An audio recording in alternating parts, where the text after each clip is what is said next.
Hello and welcome to another episode of the For the Box with your host Jen. And today I'm with. Matt Paquette. And what's your current position in the industry right now?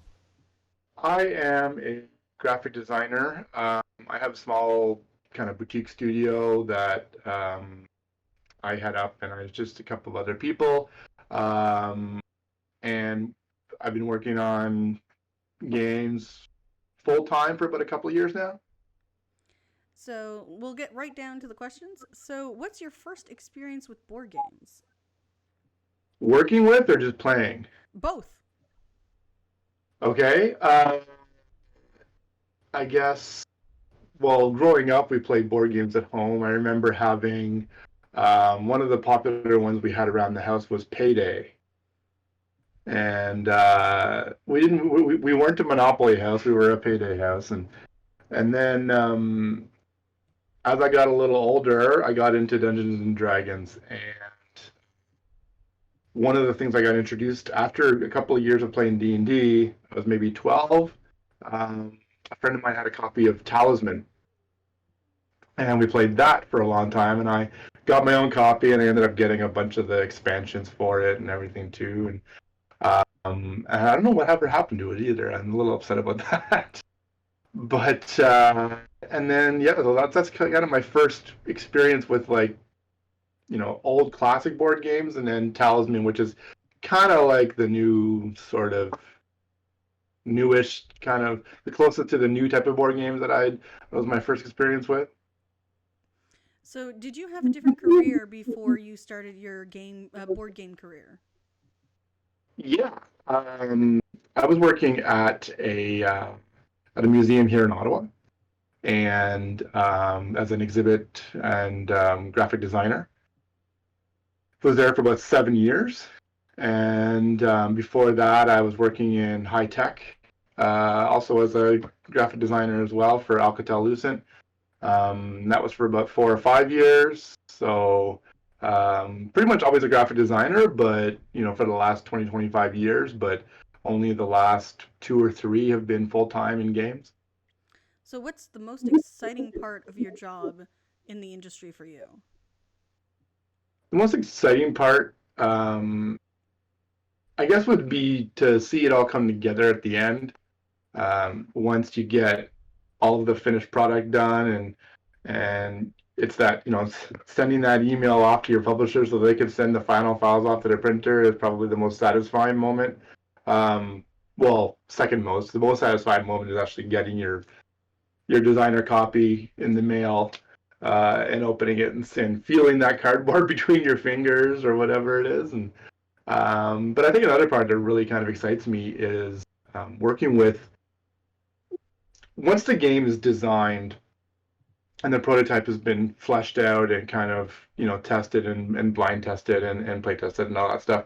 Um, Taking that prototype and really working with it and talking around with the game designer or the publisher or the developer, whoever it is, uh, how to manifest that into a physical product. Sometimes it's exactly what they were thinking, sometimes it's not. So, at the end of the day, what's one of the most favorite moments in your career so far?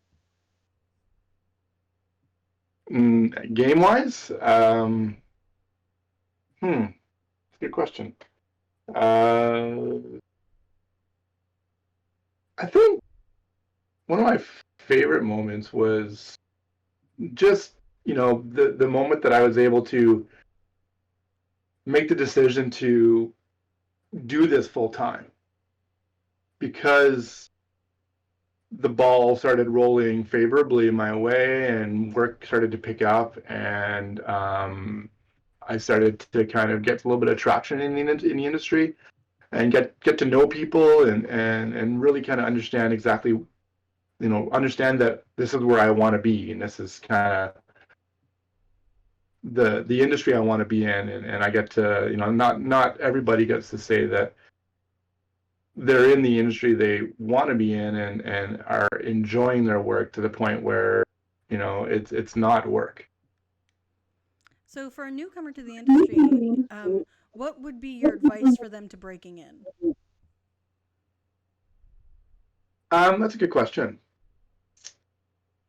So what I did was, I mean, when I first started working, when I was working at the museum, I had a colleague that is really into board games, and he invited me over to his house for a Saturday game day, and a whole bunch of people were going to be there. And first time he invited me, I was like, yeah, nah, maybe next time. Thanks though, I appreciate it. And then not really appreciating what the experience would be like. And then maybe I wasn't in the mood for a new experience at that point. But then, a month or two later, he asked me again. He's like, hey, we're having some more people over. Do you want to come over? And I said, yeah, sure. Why not? I'll try it out.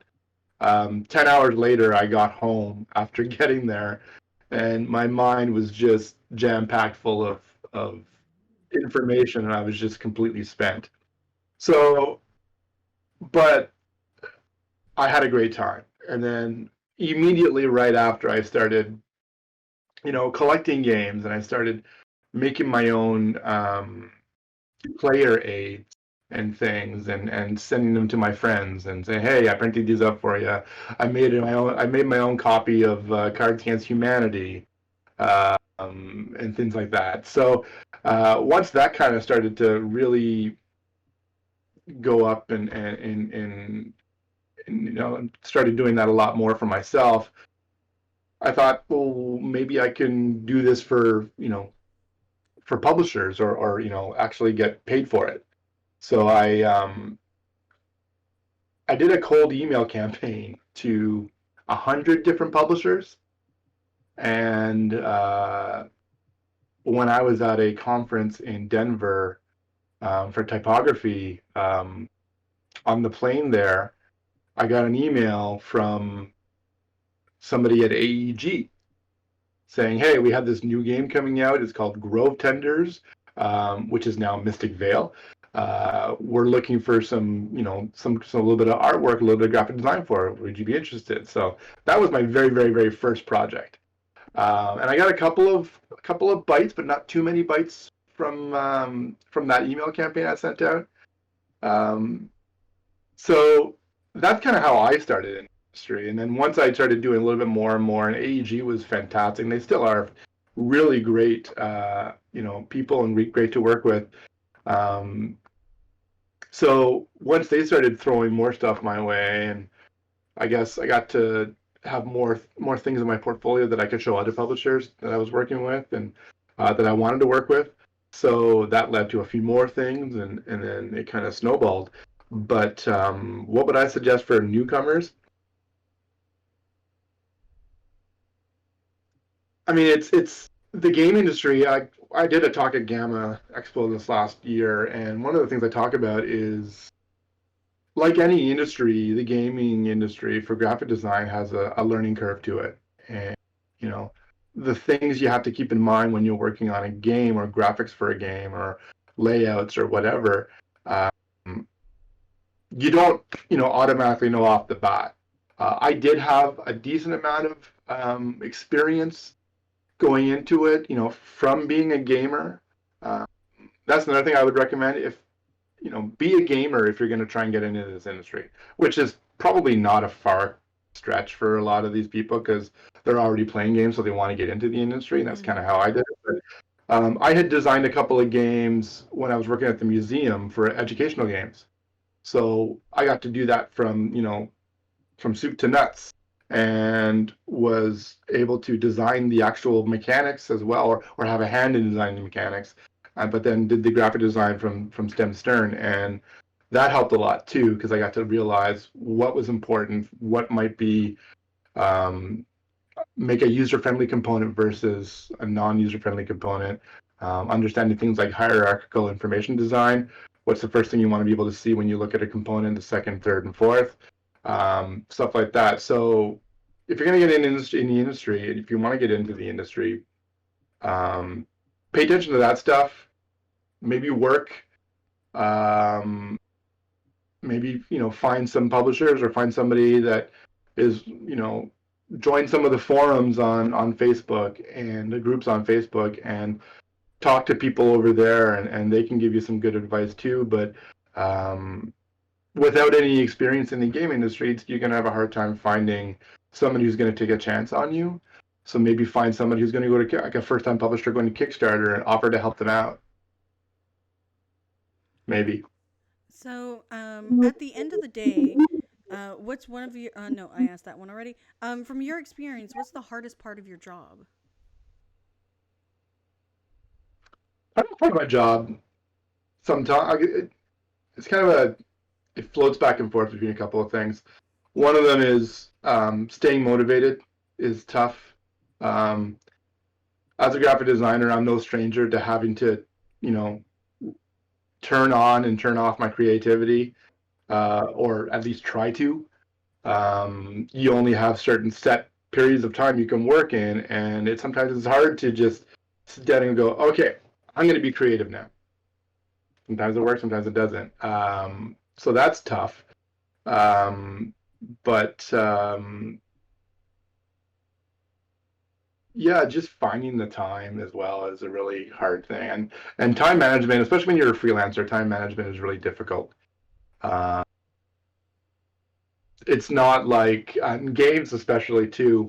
When you're working on a game, I'll send an estimate based on the description of the game and the prototype components that I've seen from somebody who wants to work with me. And I'll say, yeah, that should be in this kind of ballpark for hours. Here you go, kind of thing. And then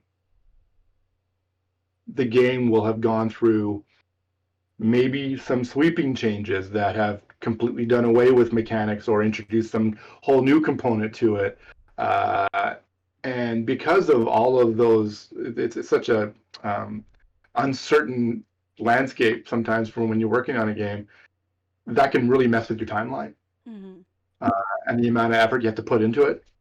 So that increases the likelihood that you're going to be, having a few more balls in the air than you really be comfortable with.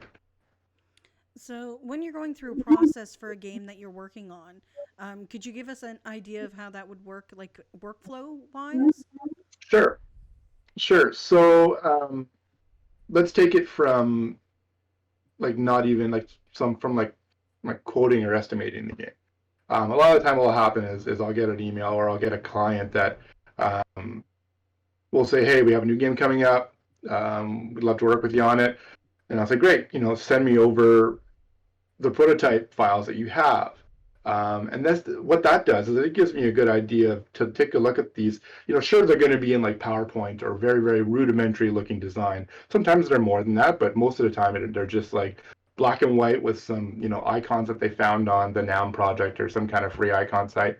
And, they're functional for what the prototype needs to be.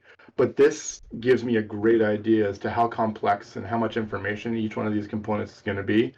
Or is going to have on them, and then that'll give me a good idea to get enough information to say to them, well, here's the kind of ballpark of the hours and costs I'm talking about, and provided it goes forward, let's say it does, then ideally, another one of the things I talked about at Gamma was I think graphic designers can really contribute to all stages of game design, even from prototyping all the way to finished product. So art is often a big component of these games. Mm-hmm.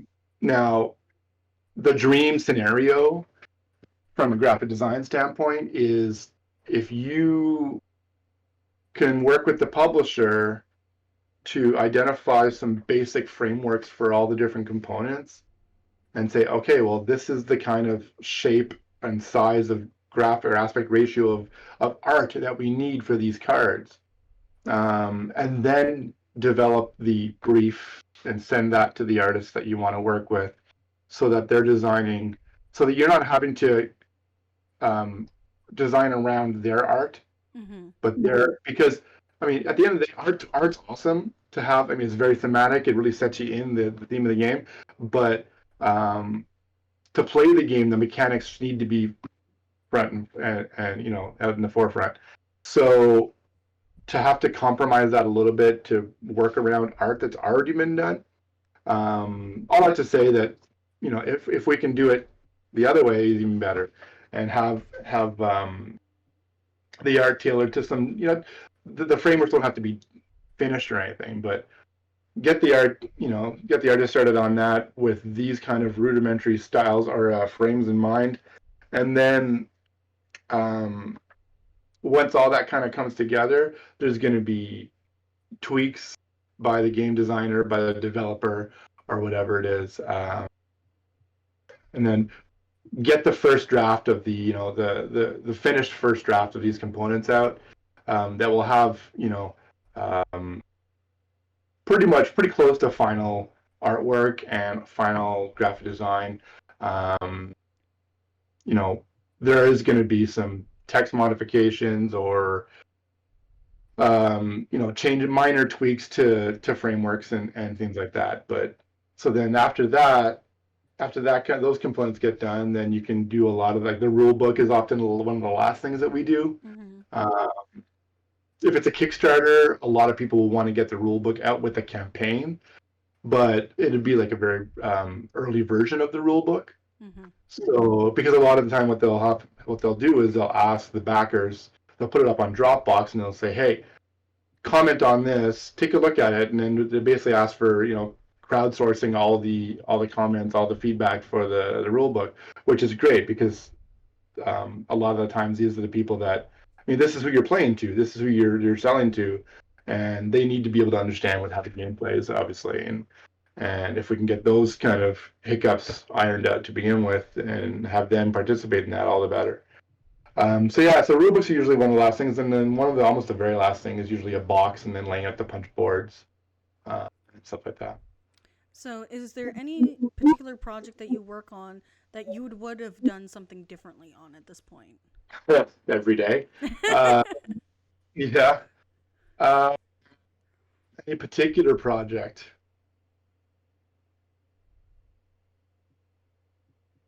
I'm looking at the stack of games that I have beside me that I've worked on that I need to actually photograph, so they're all out right now.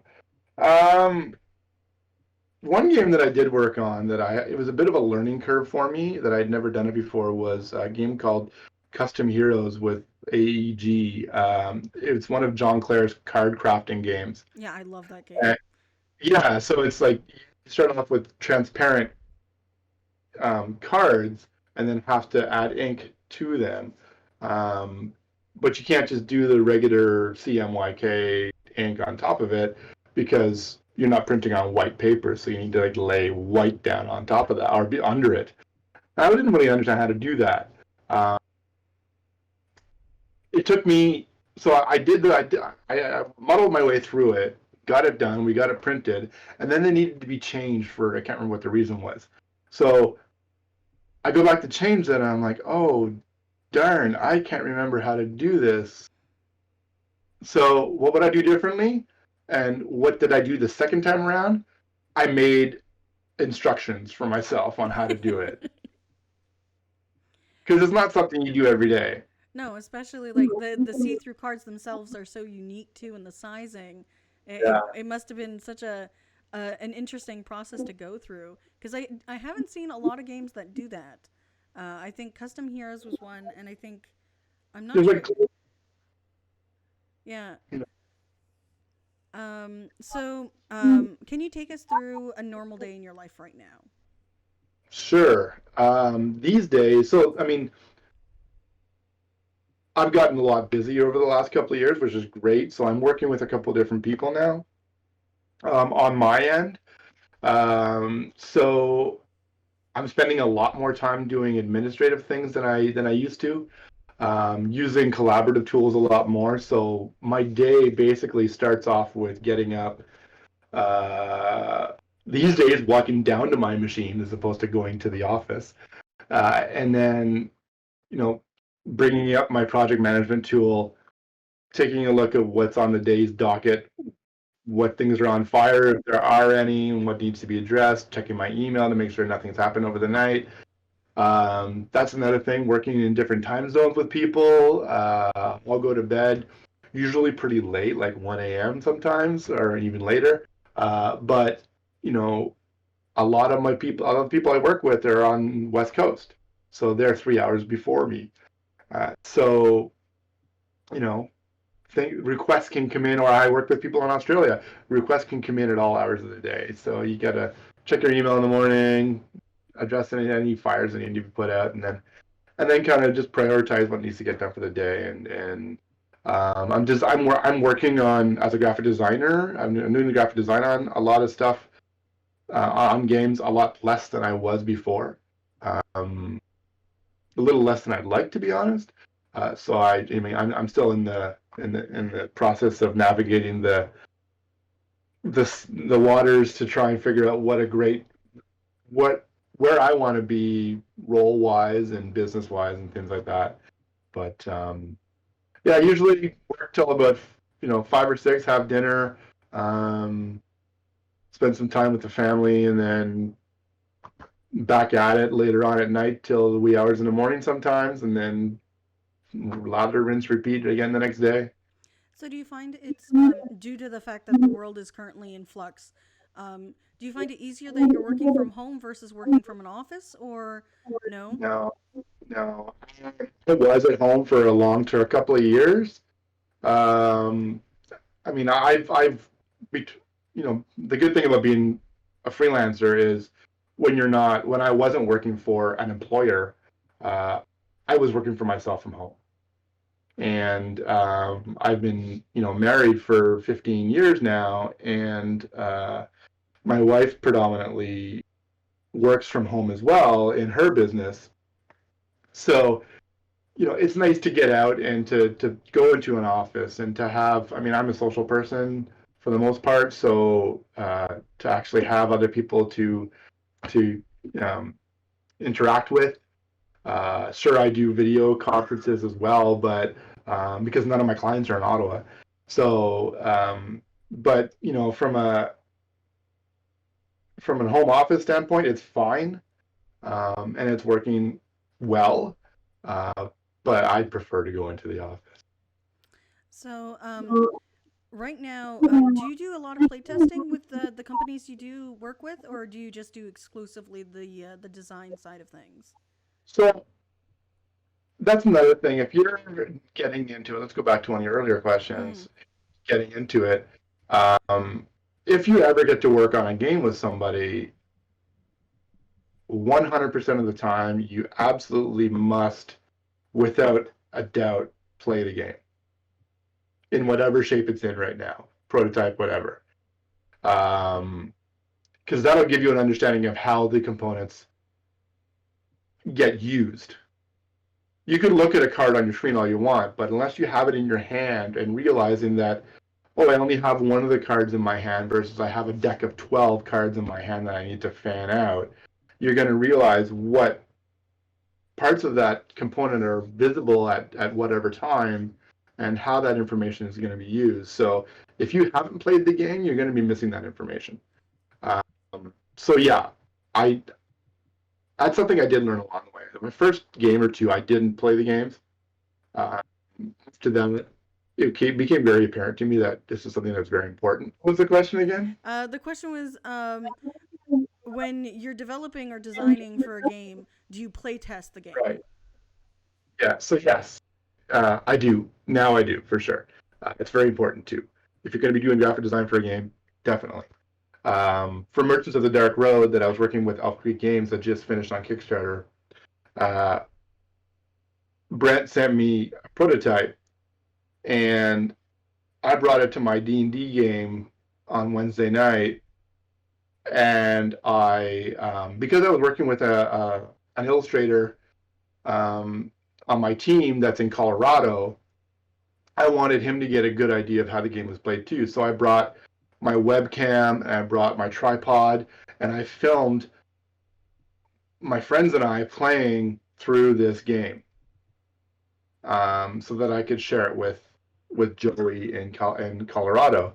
Uh, Shortly after that, the game changed drastically, so I had to do it again. But It was great. It really, actually playing the game really kind of helps you design stuff because you're sitting there and, you know, I was doing two things while I was playing the game. I was trying to win, which didn't happen, trying to learn the game, and also analyzing the different components and figuring out what things I needed to take into account when I'm working on them.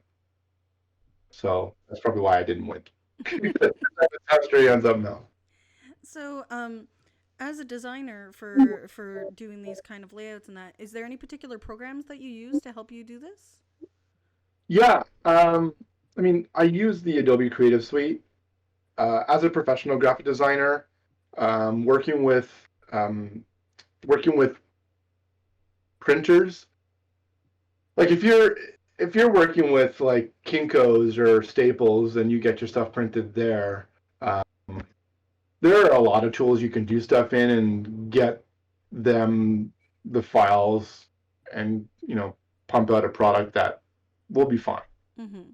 Working with an actual press printer, um, you need to be able to structure your files in a way that are going to get printed error free. Um, and a lot of the time, that means, just because Adobe has been the standard. I mean, there's been a lot of backlash lately because they've been raising their rates and they're now subscription based versus like purchasing the package based kind of thing. Oh, I feel that pain. Yeah, so I use Adobe mostly. There's a new suite out, Affinity, by a company called Affinity, and it's like $100 or something like that for the whole package. And they have like InDesign type tool for layout. They have like a Photoshop type tool and an Illustrator type tool kind of thing. So I hear good things. I'm not. I don't think I can actually make a switch quite yet. Um, so that's mostly for all that stuff. I use Adobe, and then more and more now, especially for rule books and Kickstarter pages, being able to represent your components in a 3D um, way has become more and more important. People on Kickstarter pages want to see what they look like. They don't want to see 2D artist mock-ups. Mm-hmm. They want to see a reasonable facsimile, as they used to say, of what these things are going to look like. So I stumbled across a program called BoxShot a few years ago, and this is basically a 3D program for dummies, but it's used for creating packaging mock-ups. So packaging and product mock-ups. So it's great for doing like a stack of cards. You can round the corners. You can actually has a slider to rustle them a little bit so they're not all perfectly stacked and everything. And so that's right in my wheelhouse because I'm not a Mm-hmm. 3D guy and I'm not a video guy. So that's come in really handy.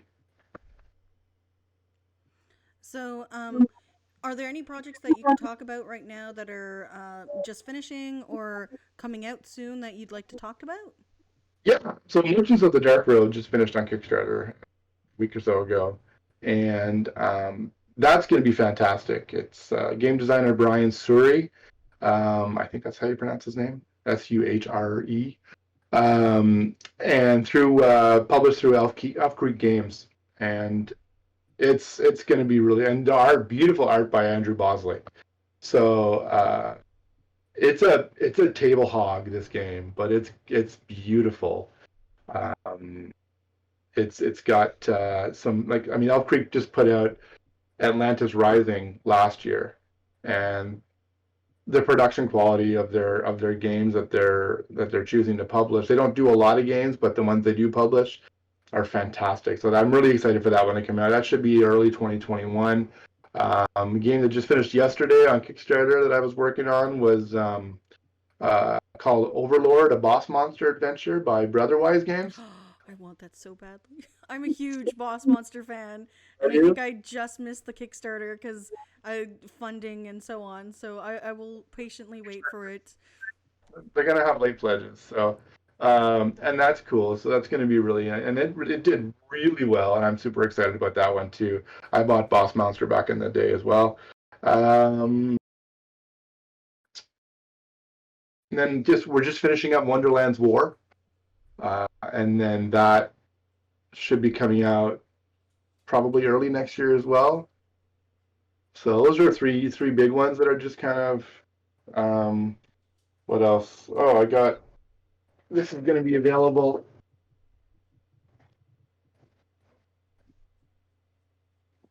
Ugh. So Dark Harvest by Skybound Games. It's a Court of the Dead title. Um, we didn't do a lot of work on this one, but we did some of the work on the box and some rulebook stuff and a few other things. Um, Kind of a very neat deck builder game. So um, I love the lore and the world that the Court of the Dead has created for themselves. So that's just I think that's coming out. That's probably available now for pre-order. Yeah, I saw that. We actually have it in stock too. We're planning on playing it tomorrow for reviewing as well. Awesome. I like the texture of the box as well. There's like a light texture to the Yeah. darkness of the box. I thought that was a really Yeah. nice touch. So yeah, actually I worked on the box personally, and it's a spot UV, so you can kind of see. Yeah, it's got like an inlaid, almost like uh, I'm trying to think of the texture term, but it's It's almost like when exterior. you see those swords that have like the Damascus steel or Yeah, whatever it is, yeah, have all the ripples through it. Uh, exactly. yeah, and so this was basically just a pattern that the artist had created, and I laid it over top, and we did a spot UV for that, and then kind of also knocked out. And then there's also, I mean, this is one of the rare times you spot UV in conjunction with a foil. So there's foil on the actual title as well. So there's all these little tiny details that go into components. Is there Mm. anything that you would suggest for a new person working towards getting something designed that in particular you would think about that maybe a first time person wouldn't actually think about looking at that point? From like creating it from a graphic design perspective, or thinking about treatments that you could apply to your product to make it unique. Both actually, because you're one of the first people I've been talking to for this kind of section of the board gaming, so I'm interested in hearing your opinion on both. Sure. So one of the things that I would really recommend to any publisher is have a conversation with your printer. Um, they have stuff in their back pocket that you may not be aware of. The common things are spot UV, spot lamination, spot foiling, or what have you, or screen printing and things like that. But there's a ton of other treatments out there. There's a really cool aqueous coating you can put on it to make it give that rubberized feel. You can do something called an orange peel coating, which is it makes it kind of rough. Uh, things like that. Do you know if there's anything in particular that would make something waterproof for a card? Waterproof, Yeah. apart from making the card out of a waterproof media like plastic, no. Interesting. Because you're gonna have, I mean, you're cutting the cards, right? So you're gonna always have that edge exposed and be a raw edge. But that's a good question. Um, Well, it's something yeah. that's it's popped up in a couple of conversations since what was it? Throw Burrito Extreme came out. Oh yeah. So we've had a couple of people because at the hobby shop I work at, we've had a couple of people buy it, and they're like, we thought it was waterproof, and it says on the box water resistant. So they decided to throw it in the pool when they were playing, and then the cards started to kind of pop. So it didn't work out For the so break well. cards. Well, there's like a sealant on the cards a little bit that make it so that if something spills on it, you can wipe it down and it won't damage the card. but actually submerging it in water does not do anything. It Right. just tears the card Just apart. break the cable or something, right? Yeah, exactly. So it's something that I've been asking a couple of people about to see if there's anything currently in the industry that like actually seals a card properly like that, or you would have to do it post cut. Yeah, I don't know. I mean, the only thing I could think of is, um, have you ever seen how they make pads? Like pads of paper, or no, I Yeah. haven't. So they have this like, I'll use this. So they'll have basically an open rack, and it has these um, basically just two sides that go high, and you stack your paper in there, and then it has the two kind of walls that are holding your paper snug in a the right angle true shape. They're not solid; they're like just bars or whatever. So you basically paint the back of it Oh, okay. with this rubbery stuff, and it basically creates this layer. And then when you want to create what you do is if you want your pads this thick with a cardboard backing, you take a stack of paper this thick and then a piece of cardboard, stack of paper this thick and a piece of cardboard. You just kind of layer them like that. So maybe something like that to seal the sides, but I don't think so. Yeah, it might not be cost efficient at that point. Yeah, exactly. So yeah, talk to your printer about what is available, what you can do. I mean, if you're working with Panda, they have some fantastic reps here in North America. Longpack does as well. Ninox as well. So talk to your manufacturer and say, don't come to them with solutions. Come to them with problems, and they're going to say, "Well, we do have these things available. Have you thought about doing this or what have you?" And sometimes they'll be pleasant. You'll be pleasantly surprised about what they'll suggest to you because maybe nobody's ever done it before. Awesome. So, is there anything else? Is there any place we can follow you at this point? Yeah, I'm on Facebook. We're on Facebook. At this Matt Paquette Co. on Facebook, Instagram, and Twitter, and mattpaquette.com. Thank you so much for the interview. It was great, and we'll catch you guys next time at the table. Bye. Thank you. Bye.